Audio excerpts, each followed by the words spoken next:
Hello students, तो मैं नवीन कुमार और आज अपने स्टार्ट करते हैं रासायनिक अभिक्रियाएं और जो कुछ समीकरण हैं उनके बारे में अपने पढ़ेंगे। ये 10वीं क्लास का फर्स्ट चैप्टर है और थोड़ी सी इसमें रिएक्शन वगैरह है, तो उसको अपने ध्यान से पढ़ेंगे कि पहले अपने इसकी शब्दावली पढ़ेंगे कि किस प्रकार से क्या चीज़ होती है। जैसे अपने कुछ अभिक्रियाओं के नाम हैं उनके बारे में जानेंगे और वह कुछ जैसे अभिकारक है, उत्पाद है, वह जैसे किस प्रकार से कौन सी क्रियाएं हैं, गैसें हैं, वो किस प्रकार से क्रिया करती है, इनके बारे में अपने देखने वाले हैं।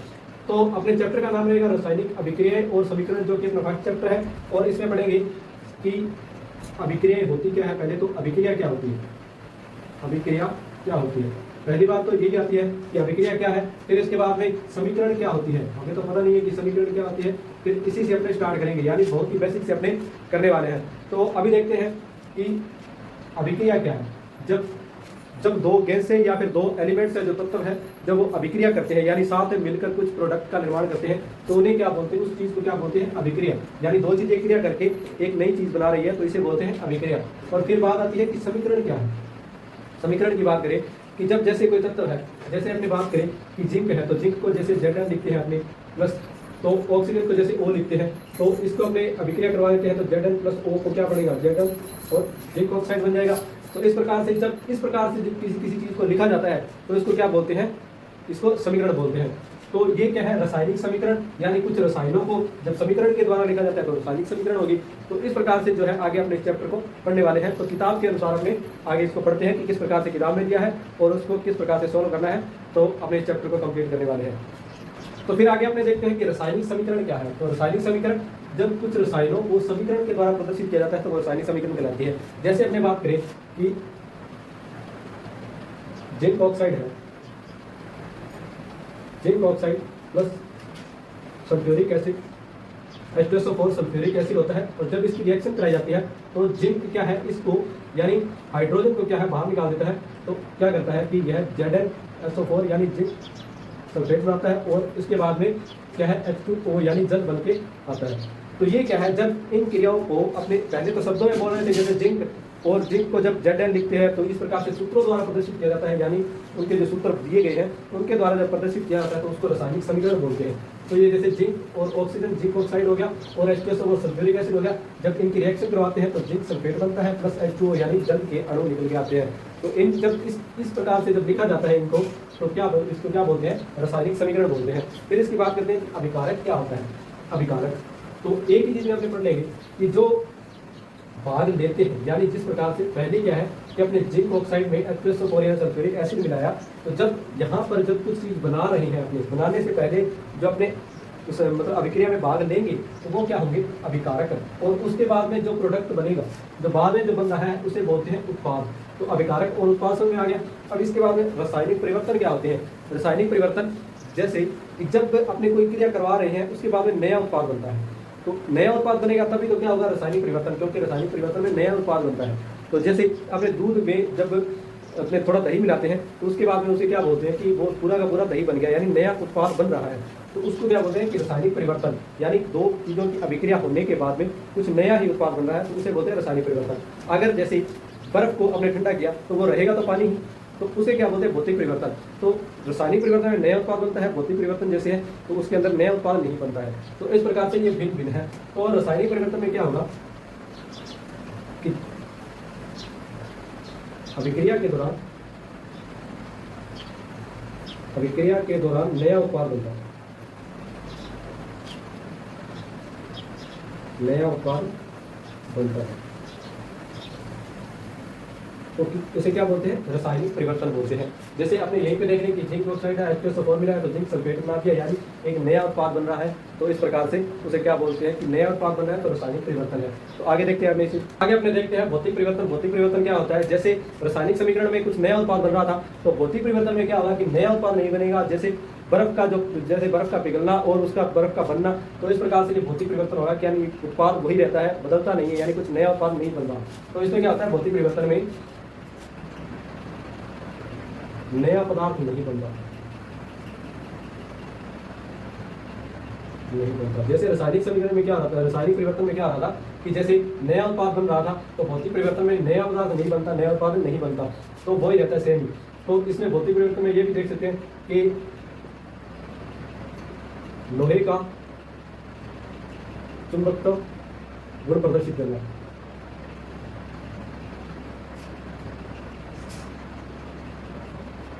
लोहा है जब चुंबक के संपर्क में आता है तो चुंबक की तरह कार्य करने लगता है। तो इस प्रकार से क्या है कि वो कुछ टाइम के लिए ऐसा होता है कि हाँ कुछ नई चीज बन रही है, लेकिन वो बाद में वापस अपनी पुरानी वाली सिचुएशन में आ जाती है। तो उसको क्या बोलते हैं कि भौतिक परिवर्तन हुआ है। तो संतुलित रासायनिक समीकरण क्या है कि जब रासायनिक समीकरण है उसको संतुलित करके लिखा जाता है। ये शब्द आपने बार बार सुना होगा कि संतुलित रासायनिक समीकरण को संतुलित करें, इस प्रकार से प्रश्न भी आता है। तो होता क्या है रियल में, ये देखते हैं। तो पहले तो अपने कोई समीकरण लिख लेते हैं, जैसे आप लिखते हैं H2 और फिर इसके बाद में Fe3O4 प्लस 4H2। अब रियल में क्या है कि अपने ऐसे भी लिख सकते हैं कि फेरस और H2O और FeO4 या FeO प्लस H2O, इस प्रकार से भी तो लिख सकते हैं। लेकिन ऐसा लिखा क्यों नहीं? क्योंकि समीकरण को संतुलित करना पड़ता है। तो इस प्रकार से अपने नहीं लिख सकते, यानी ये समीकरण है जो नीचे वाली अपनी ये गलत मानी जाएगी। तो क्यों इसको ऐसे लिखना जरूरी होता है? क्योंकि जो तत्व है यहाँ इधर जो अभिकारक है और उत्पाद में जो एलिमेंट है, तो इन जो तत्व है इनकी संख्या बराबर करनी पड़ती है। तो जैसे यहाँ पर फेरस है वो 3 अणु दे रखे हैं, फेरस के 3 अणु हैं, तो यहाँ पर भी फेरस के 3 अणु होंगे। अगर यहाँ पर 3 अणु दे रखे हैं, यहाँ पर अगर नहीं दिए हैं तो इनको बराबर करना पड़ता है। तो इस समीकरण को चेक कैसे करेंगे? तो हिट एंड ट्रायल विधि होती है इसकी, जिसको आपके यानी सिलेबस के अंदर दे रखा है, हिट एंड ट्रायल मेथड होता है। तो फेरस में आपने देखेंगे, यहाँ पर देखते हैं कि फेरस दे रखा है और हाइड्रोजन दे रखा है और ऑक्सीजन दे रखा है। तो लोहे के जो तत्व है वो 3 है, यानी 3 से गुणा कर रखा है इसको, तो 3 अपने मान लेते हैं कि 3 है। और हाइड्रोजन के ये देखिए कि 2 यहाँ पर दे रखा है, यानी हाइड्रोजन के 2 अणु हैं और इसको 4 से गुणा करेंगे तो 8 हो गए, और ऑक्सीजन को 4 से करेंगे तो ऑक्सीजन के 4 हो गए। तो यहाँ पर भी इसको संतुलित कैसे करेंगे कि फेरस के 3 बराबर है और ऑक्सीजन के 4 है, ये भी बराबर है। और फिर इसके बाद में हाइड्रोजन के 2 ये और ये 8 हो गए, तो ये भी बराबर है। और ऑक्सीजन के 4 तो इधर ये भी बराबर है। तो इस प्रकार से आपने देख सकते हैं कि ये यहाँ पर ये 4 से गुणा किया था और ऑक्सीजन के 4 अणु इधर हो गए और ऑक्सीजन के 4 ये और फेरस के 3 हो गए। तो इस प्रकार से क्या है कि इन इधर वाली संख्या को इधर वाली संख्या से मिलान कर लेंगे। अगर ये दोनों बराबर आती है तो यह समीकरण संतुलित है, अन्यथा संतुलित नहीं है। तो रासायनिक समीकरण संतुलित कैसे करते हैं कि इधर वाली जो संख्या है अभिकारक की, तो वो उत्पाद में बराबर कर देंगे। अगर ये दोनों बराबर हो जाती है तो ये समीकरण संतुलित हो जाती है। आपने देखते हैं रासायनिक अभिक्रियाओं के प्रकार, यानी रासायनिक अभिक्रिया कितने प्रकार की होती हैं वो आपने देखेंगे कि रासायनिक अभिक्रिया है किस किस प्रकार की, तो इसके बारे में आपने देखने वाले हैं। तो पहले बात कर लेते हैं संयोजन अभिक्रिया, संयोजन, और इसी को बोलते हैं योगात्मक अभिक्रिया, संयोजन या योगात्मक अभिक्रिया।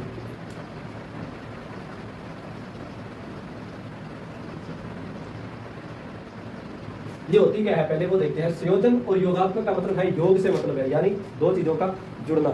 जब कोई दो तत्व अलग अलग प्रकार के हैं, जैसे गैसें हैं, तो वो जैसे 2 अलग अलग गैसें हैं वो जुड़कर कुछ अन्य पदार्थ बनाती है, या कोई 2 अन्य तत्व है वो जुड़कर कुछ अन्य पदार्थ बनाती है। तो इस प्रकार से यानी जब 2 अलग अलग चीजें जुड़ेंगी तो उसे क्या है, जुड़कर एक नया पदार्थ बनाएगी, तो उसे क्या बोलते हैं, योगात्मक अभिक्रिया या संयोजन अभिक्रिया। संयोजन और योगात्मक का मतलब ही क्या है, जुड़ने से है। तो यहाँ पर मैं लिख देता हूँ कि जुड़ना, तो इसका मतलब हो गया जुड़ना। तो अगर आपने देखें, अब हाइड्रोजन भी यहाँ पर क्या है, गैस है, और ऑक्सीजन भी क्या है, गैस है। तो अब इन दोनों को जोड़ेंगे तो लिक्विड में क्या बन के आएगा, जल बन के आएगा। तो हाइड्रोजन गैस मिलती है और ऑक्सीजन गैस जब दोनों आपस में अभिक्रिया करती है तो क्या है, जल बनाती है, यानी ये क्या है, लिक्विड बन गया। अब दोनों की यानी कंडीशन तो अलग अलग है कि यहाँ पर गैस था और फिर ये पानी कैसे बन गया, यानी लिक्विड कैसे बन गया। तो इसी अभिक्रिया को क्या बोलते हैं, योगात्मक अभिक्रिया या संयोजन अभिक्रिया बोलते हैं। यानी इन दोनों के जोड़ से एक नया उत्पाद बना है, तो इसे क्या बोलते हैं, संयोजन या योगात्मक अभिक्रिया। फिर आती है वियोजन अभिक्रिया। वियोजन अभिक्रिया क्या है, वियोजन का मतलब क्या है, टूटना। यानी जब कोई 2 चीजें टूटेंगी, यानी कोई पदार्थ था जैसे, तो वो टूटेगा और टूटकर कुछ अलग अलग पदार्थ बनाएंगे, तो उसे क्या बोलते हैं, वियोजन अभिक्रिया। तो जब फेरस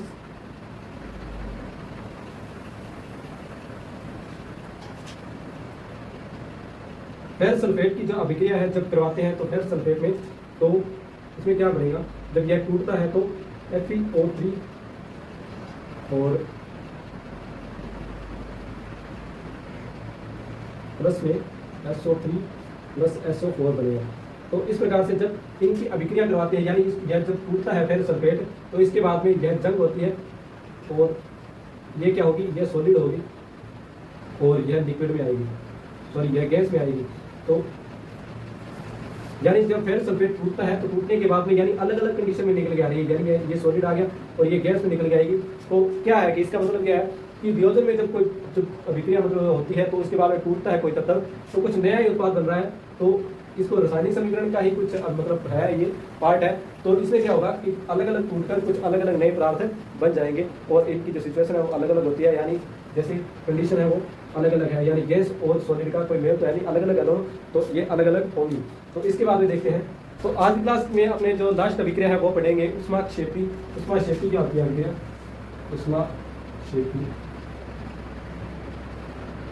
ऊष्माक्षेपी अभिक्रिया में यानी ऊष्मा निकलती है, यानी जब अभिक्रिया कंप्लीट होगी तो जब उत्पाद बनेंगे तो उस उत्पाद के बाद में यानी ऊष्मा निकलेगी, यानी ऊर्जा निकलेगी। तो अपने देखते हैं कैसे कि जब मीथेन और ऑक्सीजन की जब अभिक्रिया करवाई जाती है तो इसमें जल और कार्बन डाइऑक्साइड